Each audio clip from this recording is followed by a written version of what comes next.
I'm seeing you after a very long time. Months after months. नहीं, परसों ही तो हम मिले। अरे यार वो नहीं बोलना होता कैमरे में। मोस्टली जुबिंदा का बहुत बड़ा फ़ैन था। तो जुबिंदा का गाना हर एक एल्बम आता था, कैसेट्स आते थे, तो उसके लिए वेट करते रहते थे। उनका एक गाना है जो सब लोग जानते हैं, इट्स एन आसमी सॉन्ग। Yeah. মায়াবিনী রাতের বুকুট দেখা পালো তোমার ছবি ধরা দিলা গোপনে আহি হিয়ার কোন। Hey Nilut Paul, how are you? कैसे हो? I am good. Great. I'm seeing you after a very long time. Months after months. नहीं, परसों ही तो हम मिले। अरे यार वो नहीं बोलना होता कैमरे में। वो नहीं बोलना। अनकट ठीक है, यू स्टार्ट।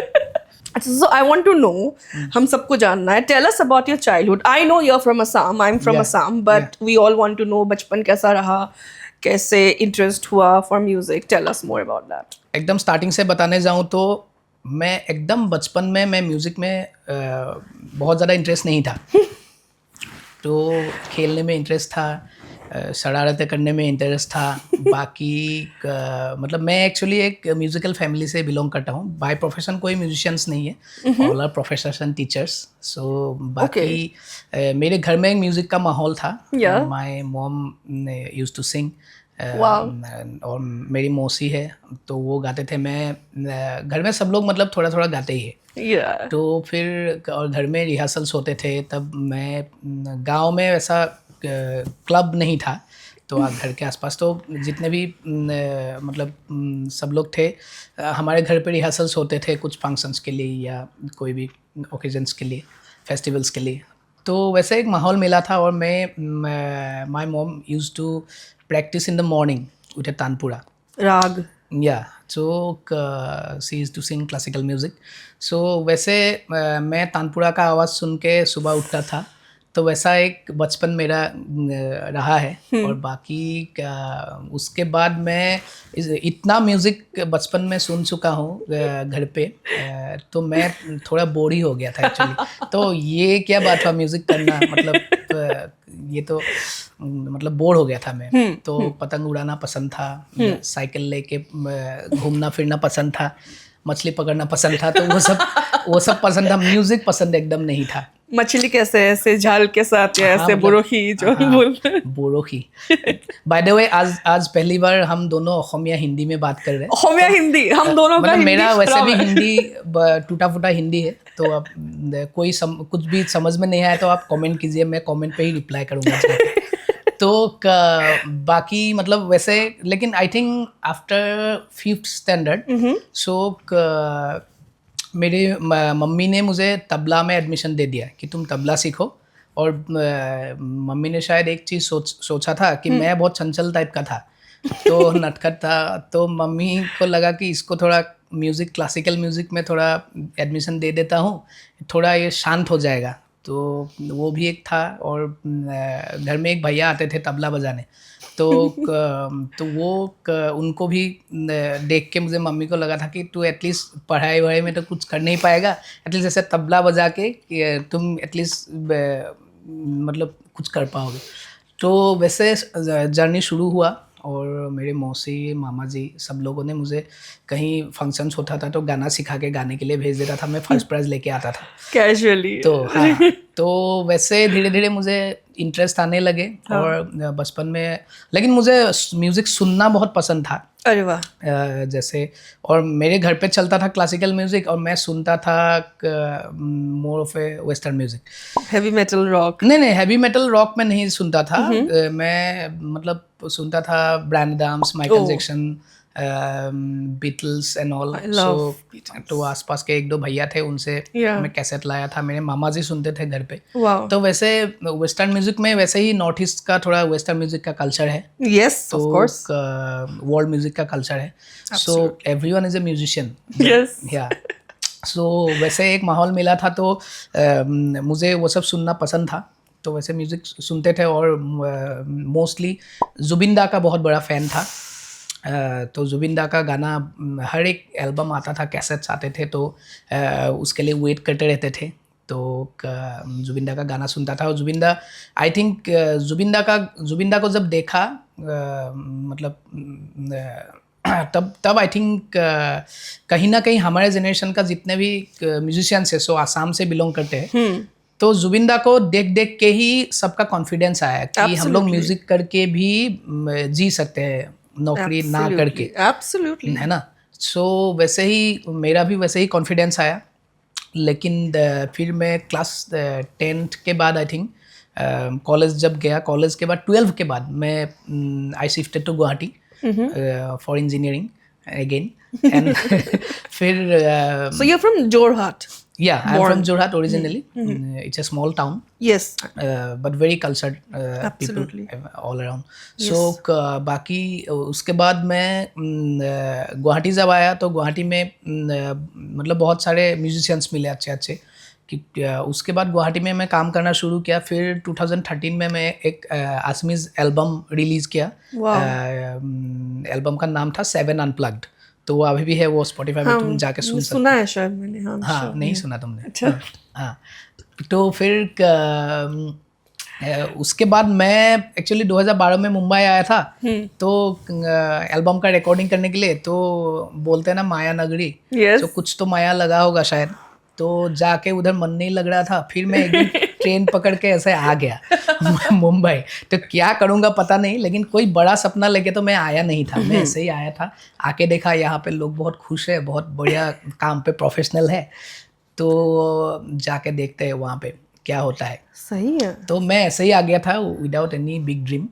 सो आज भी मेरा कोई ऐसे बड़ा सपना नहीं है, मैं बस काम पे फोकस करता हूँ। ऐसे भी बड़े बड़े काम करना है बस। हाँ, नहीं, बड़े तो काम से बड़े होने चाहिए बस। वाह। हाँ, तो उसके बाद वैसे फिर 2017 के आई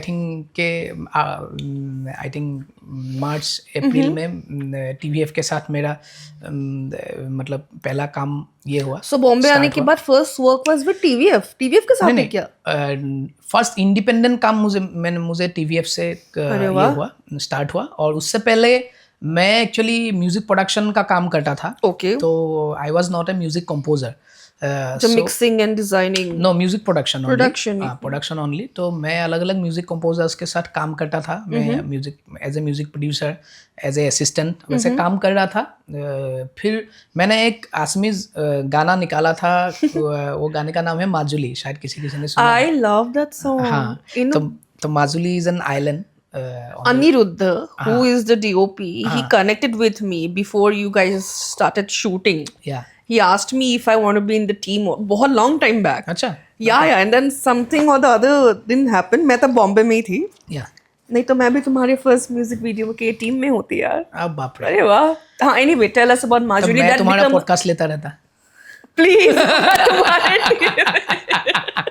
फेस तो देखो तुम ही थे। तो उसके बाद मतलब TVF में किसी ने शायद ये TVF में भी बहुत आसाम से वो टाइम पे थे, अभी है कि नहीं मुझे पता नहीं। तो मतलब TVF में वो टाइम पे ये मेरी फैमिली का शूट चल रहा था। ये मेरी फैमिली सीजन 1। तब तो TVF का यूट्यूब में ही आता था और एक ऐप था, तो नेटफ्लिक्स शुरू नहीं हुआ था तब ये मेरी फैमिली शो के लिए मुझे कॉल आया फ्रॉम समीर सक्सेना।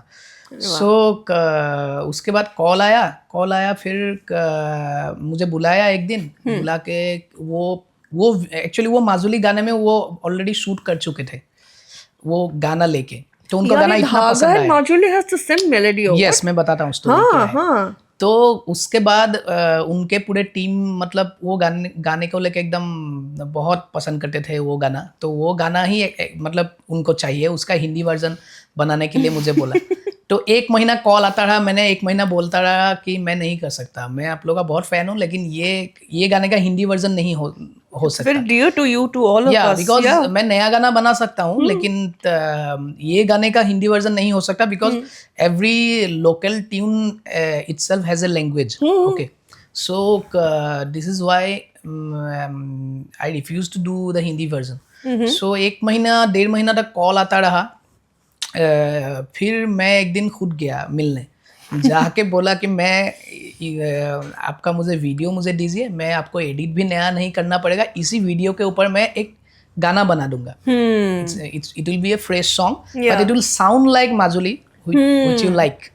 So उसके बाद मैंने सेम टाइम सिग्नेचर, सेम की में, सेम स्केल में और एक गाना बनाया which is धागा. So, the song, oh my god, हाँ please.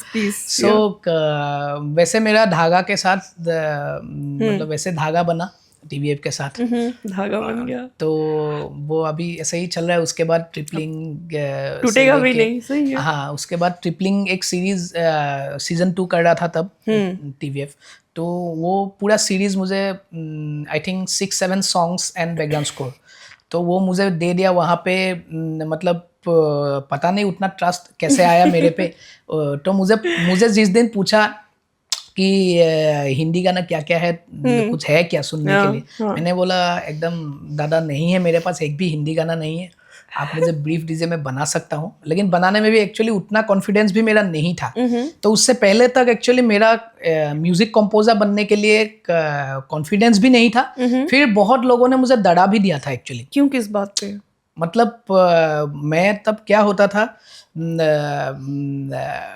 जब म्यूजिक प्रोडक्शन करता था तो मतलब हर महीना वैसे काम करके मैं जी रहा था. हाँ. तो रेंट दे रहा था, बिजली का बिल दे रहा था, खा रहा था. तो वैसे उसके बाद मतलब बहुत लोगों ने ऐसे बोला था कि तुम अगर कंपोजर बन जाओगे तो तुमको ये काम नहीं मिलेगा, ये नहीं मिलेगा, ये नहीं होगा. सो मुझे भी अंदर से उतना ज़्यादा कॉन्फिडेंस नहीं था म्यूज़िक कंपोजर और म्यूज़िक डायरेक्टर बनने के लिए. तो वो कॉन्फिडेंस मुझे TVF से मिला, समीर सक्सेना से मिला, और जितने भी TVF के जितने भी अरुणाब दा से लेके जितने भी कॉल हिम अरुणाब दा. हाँ. So तब TVF का ऑफिस अंधेरी ईस्ट में था, पटानी. हाँ. तो वहाँ पे हम लोग बैडमिंटन खेलते थे, बड़ा ऑफिस था. तो वो टाइम पे मतलब जितने भी TVF के थे सबने मुझे बहुत सपोर्ट किया था कि तुम कर पाओगे, तुम ही करो. तो एक दिन मैंने बोला भी था, एक कव्वाली गाना बनाने के लिए ब्रीफ दिया था. तो मैं बोला था कि ये कव्वाली मेरे से नहीं होगा, क्योंकि कव्वाली तो एक मतलब अंदर से आना चाहिए. वो मेरे से शायद नहीं होगा. तो फिर मुझे बोला कि नहीं तुम ही कर पाओगे, तुम करो, बनाओ तो पहले. तो वैसे मुझे पुश किया. तो वो एल्बम जब बना, वो एल्बम के बाद मुझे बहुत कॉन्फिडेंस आया, क्योंकि वहाँ पे वो ट्रिपलिंग एल्बम अभी भी सुनो, हर गाना अलग अलग जॉनर का बहुत अलग है. तो वहाँ पे एक बाउल गाना था, वहाँ पे एक ट्रैवल सॉन्ग था. Baul, could you tell our audience what exactly is a Baul? Khongit? Baul actually Kolkata side के एक फोक म्यूजिक है, जो लाइफ रिलेटेड मतलब सॉन्ग्स होते थे. Right. नदी के किनारे बाउल आर्टिस्ट, मतलब नदी के ऊपर भी होते थे. Right. तो बाउल, भाटियाली, ऐसे बहुत सारे फोक म्यूजिक है. तो वो बाउल सॉन्ग बनाया था एक, वो बंगाली में बनाया था. तो वैसे अलग अलग गाना था वो एल्बम में, और काफ़ी इंटरेस्टिंग था. वो एल्बम से मुझे कॉन्फिडेंस मिला कि मैं मुंबई में म्यूज़िक डायरेक्टर बन सकता हूँ. और वहाँ पे एक पतंग करके गाना भी था, उससे पहले धागा आ चुका था. और TVF के जितने भी फैंस है सब ने बहुत सपोर्ट किया. और नीचे कमेंट में मतलब कोई दूसरा शो भी आता था तो वो टाइम पे कमेंट देते थे, नीलोत्पल बोरा का गाना कब आएगा, धागा जैसा गाना और कब आएगा, कैसे बनेगा. हम लोग ने धागा मोस्ट 2-3 शो में यूज कर लिया. 200-300 10 से ऊपर शो में धागा लगाए. तो धागा मतलब इट्स माय ऑनर एक्चुअली. सो जब फिर एक्सपीरियंस में आया गाना, तो ये मेरी फैमिली सीजन 1 तो नेटफ्लिक्स में आ गया था. तो फिर धागा जब एक्सपीरियंस में आया और मतलब बुम हो गया वो गाना, और उसके बाद सबके दिलों में धागा पहुंच गया. और अभी भी धागा के लिए मुझे मैसेज कॉल्स आते रहते हैं. आज भी लोग रील बनाते हैं अपनी, और बहुत मतलब वैसे गाने आई थिंक ऐसे बना नहीं सकते, कभी कभी बन जाते हैं. दिल से बनाया था यार तूने, वो बहुत दिल से बनाया था. हाँ, वो बन जाते हैं मतलब कभी कभी. जैसे माजुली दिल से निकला था, धागा भी दिल से निकला. एंड इट शोज, पता है वो एनर्जी रुक जाती है ना, because energy cannot be created nor destroyed as we all know, and your intention I think वो गाने को हम और 20 शो में यूज कर लेंगे अब. बहुत अच्छा कर लो. मजाक कर रहे, but it's a very good song. I have an incredible journey with TVF actually. या उसके बाद TVF से मेरा शुरुआत हुआ और फिर TVF के बाद TVF का काम देख के मुझे एक्चुअली अपने आप काम आने लगा. आज भी मेरे पास मतलब TVF के सारे काम देख के ही मेरा काम आता है. मुझे कोई कॉल करता है, तुम्हारा वो सीरीज का गाना बहुत अच्छा था, वैसा गाना, और सबका कॉल लेकिन ऐसे ही आता है कि वैसा और एक गाना चाहिए. मतलब वैसा और एक गाना नहीं मिलेगा, अलग मिलेगा. एक ही बनता है वैसा. और मैं खुद को कॉपी नहीं करता हूँ. I am not an artist like that. So वैसे मतलब I am very fortunate to work with TVF. Right. So मैंने जब धागा गाना सुना भी था, it felt like a very nostalgic feeling. Like what is that thing that you pour in as an artist? क्या तुम मतलब क्या इंटेंशन डालते हो? Like we really want to know, other musicians wants to know कि what exactly are you putting in your music? Actually मैं, एक तो है कि कभी कभी मेरा पर्सनल फीलिंग्स का गाना मैं कभी कभी बनाता हूँ. हाँ. लेकिन मैं कभी ऐसे के मतलब जैसे मुंबई में जितने भी कंपोजर्स है, म्यूजिक कंपोजर्स, सबके पास 200, 300, 500, 1000 गाने पड़े रहते हैं. वो सब जगह हर जगह पिच करते रहते हैं. आज भी मेरा हर म्यूजिक कंपनी से कॉल आता है कि भाई आप एक ये मतलब ऐसा ये सिचुएशन के लिए गाना है क्या, तो और आपके पास रोमांटिक सैड सॉन्ग है क्या, 5 गाने भेजो ना ये ईमेल आईडी पे. ऐसे फोन आता है. मैं सबको यही बोलता हूँ, I don't have any song bank. मेरे पास कोई सॉन्ग बैंक नहीं है, आज भी नहीं है, पहले भी नहीं था, और आगे भी वैसे गाना वैसे मैं काम करूंगा भी नहीं. राइट. और एक टाइम के बाद मैंने रियलाइज किया कि I am good at making song in a brief. कोई अगर ब्रीफ दे देते हैं अच्छे से, तो मैं उसमें अच्छा गाना बना लेता हूँ. तुम स्क्रिप्ट पढ़ते हो? हाँ, स्क्रिप्ट पढ़ के काम करना ही मुझे पसंद है. और आज तक जितने भी सीरीज मैंने म्यूजिक किया है, फिल्म म्यूजिक किया है, अभी तक तो फिलहाल 2 ही फिल्म मैंने म्यूजिक किया है. तो एक है जादूगर, एक तरला. या तो फिर तो उसके बाद मतलब मैंने जितने भी काम किए हैं, मैं स्क्रिप्ट पढ़ता हूँ, स्क्रीन प्ले पढ़ता हूँ. तो पढ़ के मैं, कोई अगर ऐसे आके ब्रीफ देके जाते हैं कि ये ऐसा गाना बनाओ, तो वैसे मैं नहीं बनाता हूँ. तो क्योंकि क्या है, स्क्रिप्ट में इसलिए पढ़ता हूँ क्योंकि स्क्रिप्ट पढ़ने से क्या होता है, आप एक्साइटेड होते हो और इन्वॉल्व हो जाते हो. Right, absolutely. तो उसके बाद ना आपको खुद को पुश नहीं करना पड़ता है कि आप एक ऐसा टाइप का गाना बनाओ, कि अपने आप एक कॉम्पोजिशन निकल के आते हैं. जब वो स्क्रिप्ट पढ़ने के बाद कहीं मतलब वो सबकॉन्शियस माइंड में रह जाते हैं, और एक टाइम के बाद आप ऑटो में जा रहे हो या गाड़ी चला रहे हो, कहीं भी वो धुन आपको आ जाएगा. तो वो नेचुरल प्रोसेस में एक्चुअली फॉलो करता हूँ. इसलिए मुझे कोई अगर काम देता है तो मेरा थोड़ा समय लगता है. मैं कभी कभी टाइम पे काम डिलीवरी नहीं दे पाता हूँ, इसलिए लोग पागल हो जाते हैं मेरे साथ जो काम करते हैं. लेकिन लास्ट में जाके मतलब सब लोग यही बोलते हैं कि तुम काम अच्छा करते हो और दिल से करते हो. तो फाइनली जब लाके ऐसे प्रोडक्ट दे देता हूँ, तो सब लोग मतलब सबका मुंह में मैं स्माइल देखता हूँ. तो वो मेरे लिए सबसे ज़्यादा. करेक्ट. सो जब तुम स्क्रिप्ट पढ़ते हो, तुमको ब्रीफ दिया जाता है, how do you keep your emotional signature alive in your creation? वो सब मैं इतना टेक्निकली सोचता नहीं सोचते ना. अच्छा बनाऊंगा, दैट्स, हाँ मतलब अच्छा बनाऊंगा. और कभी कभी मेरा खुद के पहले वाले गाने के साथ अगर कोई खुद के गाने और किसी और गाने का अगर इन्फ्लुएंस भी आ जाते हैं, मैं वो भी रख लेता हूँ, क्योंकि दैट्स एन रियल इन्फ्लुएंस. वो मैं सोच के नहीं कर रहा हूँ. करेक्ट. तो वो भी मैं वैसे ही मैं हमेशा वो नेचुरल प्रोसेस में इंस्टिंक्टिव है तुम्हारा भी. I think you are very intuitive, instinctive that way कि वो इम्पल्स में ही आना चाहिए.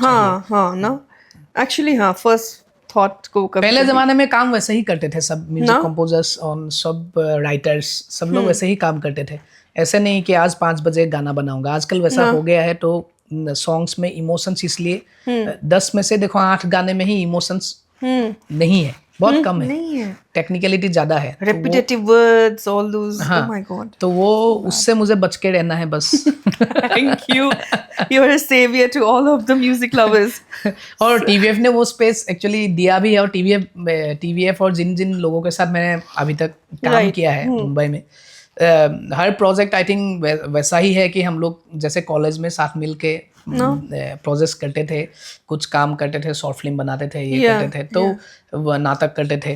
तो वैसे ही काम करना मुझे पसंद है actually. Yeah. It's a campus. TVF is just campus. हाँ, मतलब only. कलेक्टिव प्रोसेस में काम अच्छा Yeah, होता है, वो मैं yeah. आज भी वही बिलीव करता हूँ. Correct. So, okay, so this is a little different from music.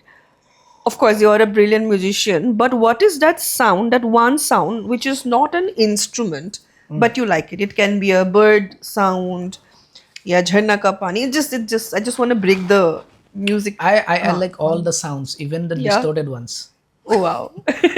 सब पसंद है मुझे. सब पसंद है, ट्रैफिक के साउंड भी पसंद है. नहीं, वो पसंद है तो नहीं बोल सकता हूँ मैं, लेकिन उसके साथ जीना सीख लिया. हाँ ना. Yeah, I तो think. उसके साथ जीना सीख लिया बस. मतलब बाकी सब साउंड्स बहुत अच्छे लगते हैं, लेकिन कभी कभी साउंड ज़्यादा हो जाते हैं तो मतलब वो अच्छा नहीं लगता है. Okay.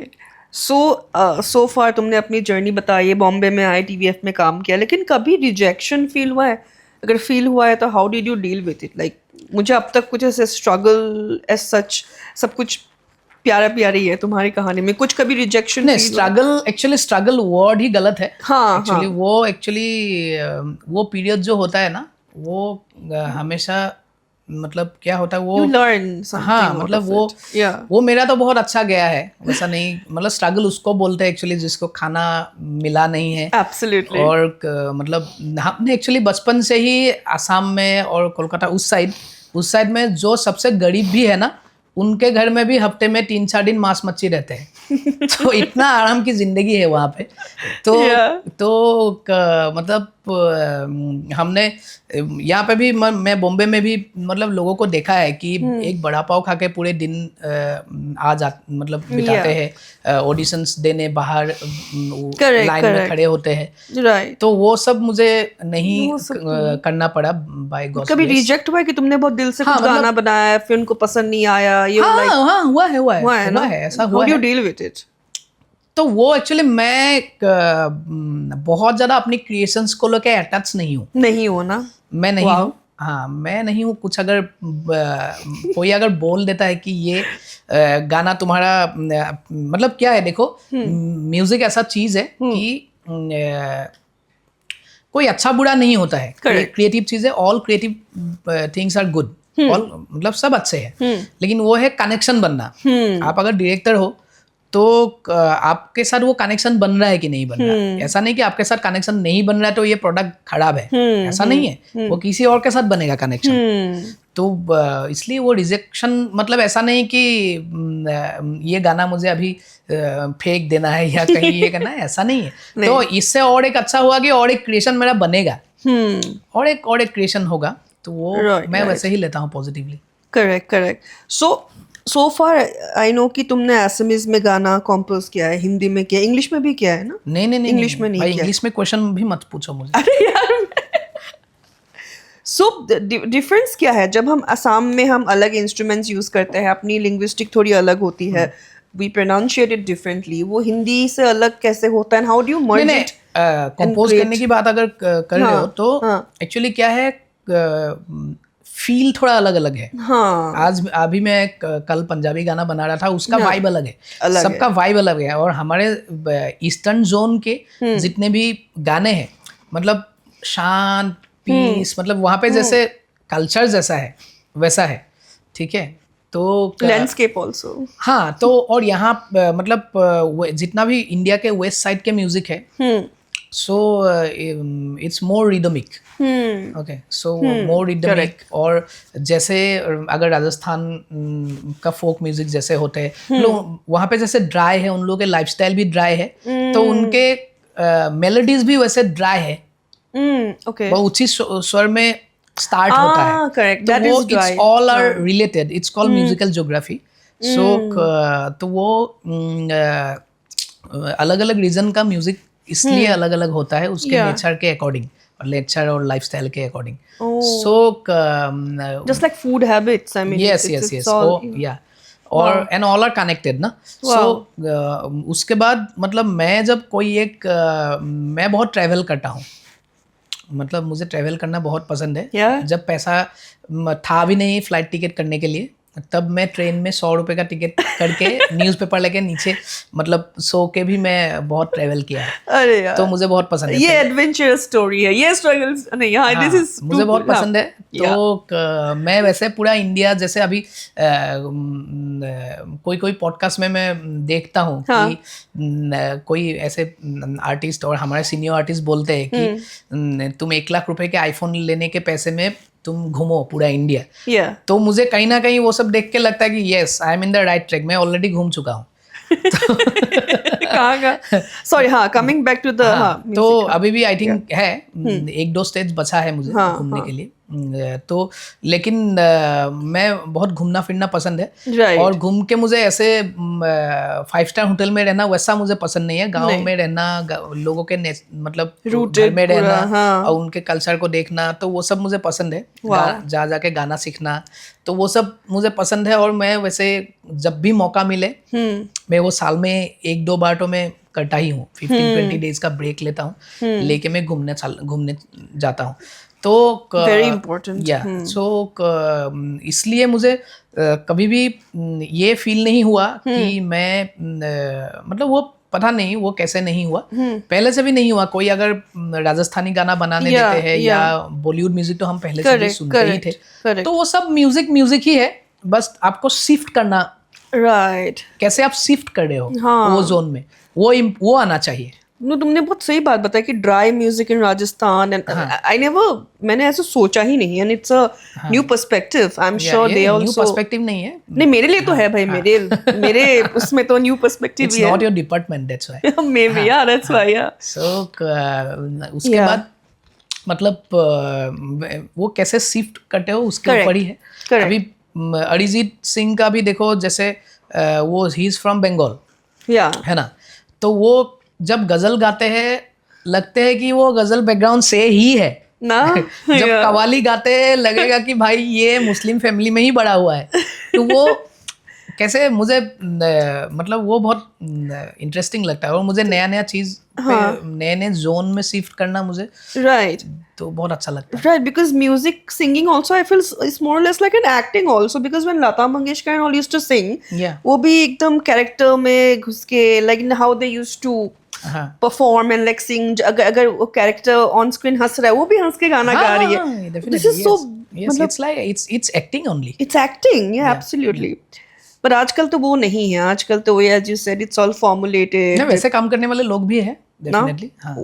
Why are they getting so much of attention? Because of the new generation who is not exposed कि पहले के जमाने में अच्छा म्यूजिक क्या था. अभी they're like नहीं, अभी एक्चुअली क्या है, लोग पहले उतना कॉम्पिटिटिव नहीं थे. ठीक है. और लोग वैसे ही सिंपल थे. मैं एक स्टोरी बताता हूँ. वो मुझे जुबिंदा ने बताया था एक स्टोरी. बहुत एक मैं कौन म्यूजिक कंपोजर में भूल गया. कोई एक मतलब 70s के म्यूजिक कंपोजर को उनका गाना बहुत हिट हो गया. उनका प्रोड्यूसर ने बहुत पैसा कमा लिया. तो वो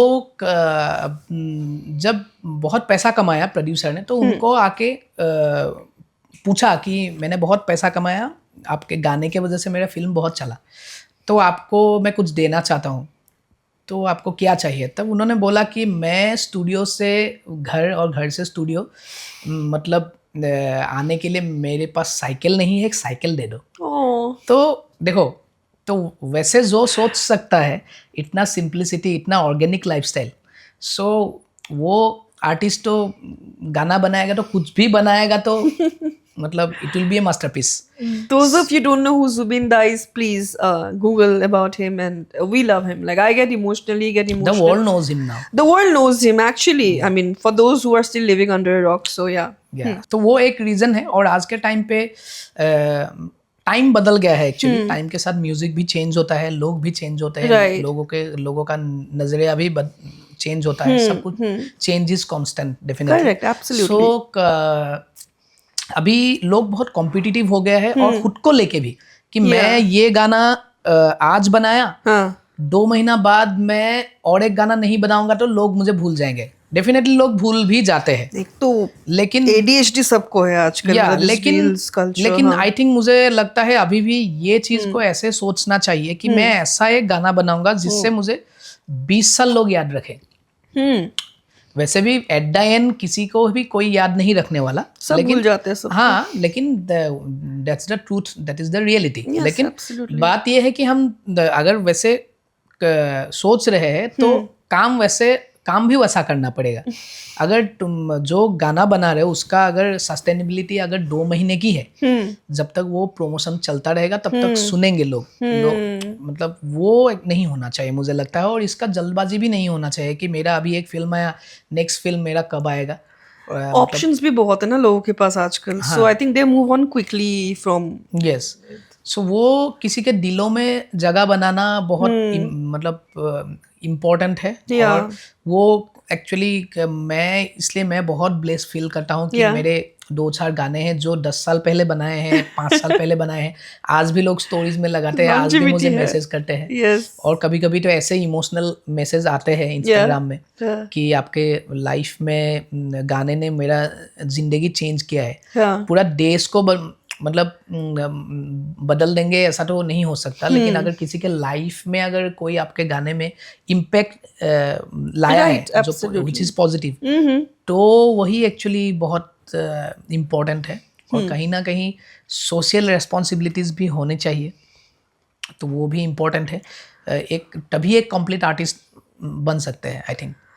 एब्सोल्युटली। डू यू थिंक जो इंडी आर्टिस्ट है, फ्रॉम रीजनल आर्टिस्ट जो भी है, उनको अभी थोड़ा एक्सपोजर मिल रहा है? डू यू थिंक अभी बॉलीवुड म्यूजिक से ज्यादा तो पब्लिक इंडी आर्टिस्ट सुनते हैं आजकल। इंडी आर्टिस्ट बहुत सारे आर्टिस्ट अच्छा काम कर रहे हैं, और स्पॉटिफाई, यूट्यूब, मतलब विंक म्यूजिक से लेके जितने भी एप्स है, आईट्यून्स, सब लोग बहुत सपोर्ट करते हैं। सब लोग मतलब प्रोमोट करते हैं। कोई अच्छा गाना होने से खुद प्रोमोट करते हैं, वो भी देखा है। तो वो एक्चुअली इंडी सीन्स बहुत अच्छा है। तो लोगों को पहले जैसे गाना एक रिलीज करने के लिए एक प्रोडक्शन हाउस का जरूरत होता था, एक म्यूजिक कंपनी का जरूरत पड़ता था, तो वो समय अब है नहीं। तो खुद गाना निकाल सकते हैं अपने घर से। सो वो एक बहुत मतलब पॉजिटिव साइड है। तो उसका एक नेगेटिव साइड ये भी है कि थोड़ा बहुत म्यूजिक सीख के ही, या थोड़ा अगर गा के ही लोग खुद को समझ जाते हैं कि मैं अभी म्यूजिक रिलीज करने के लिए रेडी हो गया हूँ। ये आजकल ये लोग ये अंदर ही अंदर गाते हैं, जैसे like they don't even do a high pitch, जैसे मुंह के अंदर ही दे आर लाइक सिंगिंग, दांत दबा के गाना, and they sound like everyone is from south Delhi और south Bombay. What is happening? कहाँ से शुरू हो गया, लेकिन मतलब अच्छी चीजें ही हमेशा रह जाते हैं। जो दांत दबा के गाना वो टाइम पे पता चला गया 1-2 साल बाद, अभी तो वो खत्म हो गया है। हो गया है ना, थैंक गॉड। धीरे धीरे खत्म हो गया है अभी। आई थिंक मतलब वो ज्यादा टाइम नहीं चलता है, तो वो बाकी अभी इंडी म्यूजिक में बहुत सारे आर्टिस्ट अच्छा काम कर रहे हैं। Who all are your favorite? कौन है? Who all are your favorite? Artist तो वैसे कौन फेवरेट है ऐसे एक का नाम नहीं लिया जा सकता है। पोटेंशियल किसके पास मतलब है अभी? बहुत सारे ऐसे मतलब सब आर्टिस्ट का एक्चुअली यही मैं देखता हूँ कि 10 गाने का 2 गाना मुझे अच्छा लगता है। ऐसा आर्टिस्ट अभी बहुत कम है जिनका हर काम का मैं फॉलो करता हूँ। हाँ, तो आई थिंक मुझे भी वैसे ही लेते हैं जो मेरे फैंस है। और तो अभी के टाइम पे वो बहुत मुश्किल है। तो वो देखते हैं अगले 5 साल में किसको हम लोग देख के और सीख सके। Absolutely. So I can see there's a guitar lying there. वो मैं I want to grab that moment. Please get the guitar and play something for us. क्या सुनोगे यार? बता, what's your favourite song of yours? धागा तो is there. देखो 2-3 गाना तो बनता है, ठीक है। हौले से सिरहाने में रख कर ये यादें, मेरे मन की झोली में छोड़ कर ये यादें, आँखों से ओझल हो न जाना तू साथी, उड़ उड़ता सा बादल हो ना जाना, धागा ये टूटे ना ये धागा, बरसों की यादों का ये धागा, धागा ये टूटे ना ये धागा, नाजुक से वादों का ये धागा। पॉडकास्ट को खत्म ही कर देते हैं हम, गाना सुन लेते हैं। Do you wanna tell us a story about a moment with Zubinda that, see, I know कि जुबिंदा के बारे में मैंने जितना सुना है कि वो हमेशा नए आर्टिस्ट को लेके चलते हैं, इंस्पायर करते हैं कि वो आगे बढ़ाते हैं। Like Anurag Saikia is also your friend, he says कि उन्होंने मुझे ज़मीन से उठाया, he respects Zubinda so much in one of the interviews I saw. What is his role in your life?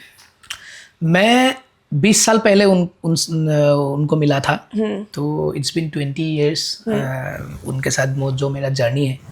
तो उन्होंने when I was in class 10, सो वो टाइम पे मैंने एक गाना कंपोज किया था, तो I met him in my home town. तो हम दोनों का सेम, मतलब जुबिंदा के होम टाउन से ही मैं हूँ। सो वो टाइम पे मतलब उनसे मुलाकात हुआ था और उन्होंने मेरा एक गाना गाया था। तो जिस दिन मैं उनसे मिला था उसी दिन मेरा एक कंपोजिशन सुन के उनको बहुत अच्छा लगा था। तो उसके बाद उनके साथ वैसे ही मेरा जर्नी शुरू हुआ और I became like his own brother, like his own son. तो वो मैं मतलब he was like my father, he was like my big brother. और हमेशा वो मुझे मतलब इंस्पायर करते थे, म्यूज़िकली हो या मतलब पर्सनली हो, हमेशा मुझे बोलते थे। He was a very positive person. और मेरे साथ मतलब मुझे बहुत ऐसे मोमेंट्स है, 20 साल में कितना मोमेंट्स होगा, मतलब बहुत मुझे हमेशा बॉम्बे आने के लिए भी मतलब उन्होंने इंस्पायर किया, प्लस बोला भी तुम जाओ वहाँ पे काम करो, अच्छा लगेगा तुम्हें।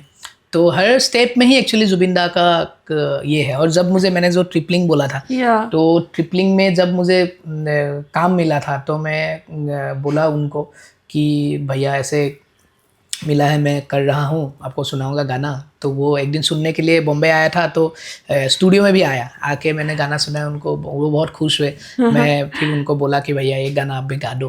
तो उन्होंने एक गाना गा दिया था फ्री ऑफ कॉस्ट, पैसे नहीं लिए थे।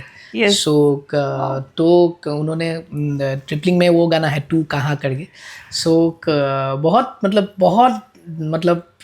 उनके साथ बहुत सारे स्टोरीज हैं। एक मोमेंट जो तुमको हमेशा याद रहेगा?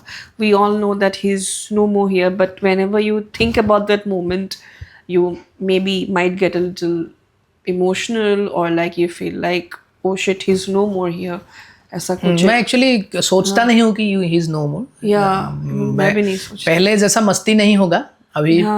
जब मिलते थे तो I think he is with us. मैं वैसे ही सोचता हूँ, मतलब वैसे ही ले रहा हूँ अभी। तो बाकी उनके साथ तो मतलब बहुत सारे ऐसे मोमेंट्स थे। तो मैं हमेशा मतलब मैं आज से 12 साल पहले I was in A 1 room kitchen in Malad. Okay, तो वो टाइम पे जुबिंदा आते थे, मेरे साथ रहते थे। उनका खुद के बंगलो है मुंबई में, लेकिन वो खुद के घर में नहीं रहता है, मेरे साथ रहते थे। जब भी मुंबई आते थे हमेशा मेरे साथ रहते थे। तो वो टाइम पे मतलब मेरा एक छोटा सेटअप था, तो वो आते थे। तो मेरे साथ एक दिन क्या हुआ, पहली बार जब आया तो मेरे घर पे एसी नहीं था। मतलब एक छोटा सा ही रूम था, तो बिस्तर भी नहीं था, मैं नीचे सोता था। तो वो बहुत बड़ा स्टार होके भी मतलब he was very grounded people. तो उसके बाद उन्होंने बोला कि गर्मी बहुत है, चल तेरे लिए एक एसी खरीद के लाता हूँ। तो मैं भी बहुत मतलब आप क्यों एसी खरीद के दोगे मुझे, मैं खुद खरीदूंगा जब मैं कैपेबल हो जाऊंगा खरीदने के लिए। आपको गर्मी लग रहा है तो आपके घर में रहते दोनों, चलो लेकिन उसके बाद भी उन्होंने, और वो सब चीज़ के लिए मतलब मुझे पसंद भी करते थे कि वो उसके बाद मतलब गर्मी बहुत था वो, मतलब वो टाइम पे। हाँ. तो वैसे ही मेरे साथ 3-4 दिन रहा। हाँ. तो फिर हमने गाने बनाए, बहुत सारे गाने हमने साथ में बनाए हैं। और हाँ. फॉर्चुनेटली इन असमीज हाँ. उन्होंने मतलब मुझे एक गाना लिख के दिया था। तो वो गाना उनके पूरा म्यूजिकल कैरियर में वही एक लौता गाना है जिन्होंने मतलब जो गाने में उन्होंने एज ए लिरिसिस्ट सिर्फ काम किया है। माने मैंने कंपोज किया है किसी, मतलब होता है ना कभी कभी कंपोजिशन भी वो खुद करते थे, खुद लिखते भी थे। और कभी होता था कि कोई किसी को लिखने देते थे, खुद कंपोज करते थे। लेकिन ऐसा उनके नहीं होते थे पहले कि कंपोजिशन धुन किसी और ने बनाया, उन्होंने सिर्फ लिखा है। तो वो गाना मुझे उन्होंने दिया है, वो बड़ा गिफ्ट है। ये कहानी तो बाहर आनी चाहिए थी। तो वो बहुत सही है। वो दैट्स अ ब्लेसिंग, और उनका ब्लेसिंग के वजह से ही मतलब आज म्यूजिक कर रहा हूं। I love him. We the entire Assam cried. Anyway, do you want to play another song maybe dedicated to him, or like maybe something that you want to play जो हम लोगों ने सुना नहीं है अभी तक, please? उनका एक गाना है जो सब लोग जानते हैं। It's an Assamese song. Yeah.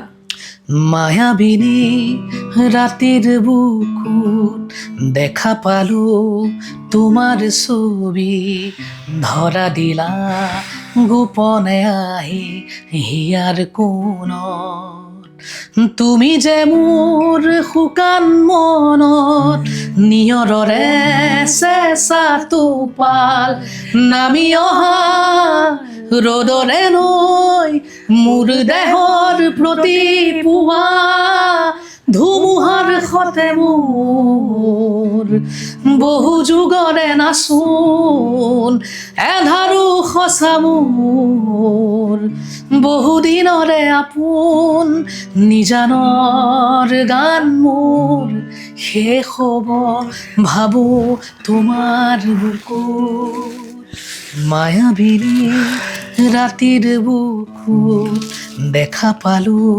তোমার ছবি ধরা দিলা গোপনে আহি হিয়ার কোণ।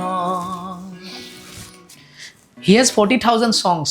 Yes, you made me really emotional. And all songs are incredible. Thank you so much. I mean, each and every song, I don't think we will ever be able to even accept the fact that, I mean, as you said, I don't believe he is no more. So anyway, I would love everyone to should listen his all songs actually. Yes, south के भी बहुत गाना गाया है, absolutely, Hindi भी गाया है, बंगाली गाया है, पंजाबी गाया है, सब गाया है। Yes. Thank you so much, Nirud Paul. It was lovely having you here. Thank you so much. I loved this conversation. I hope you guys loved it too. Thank you.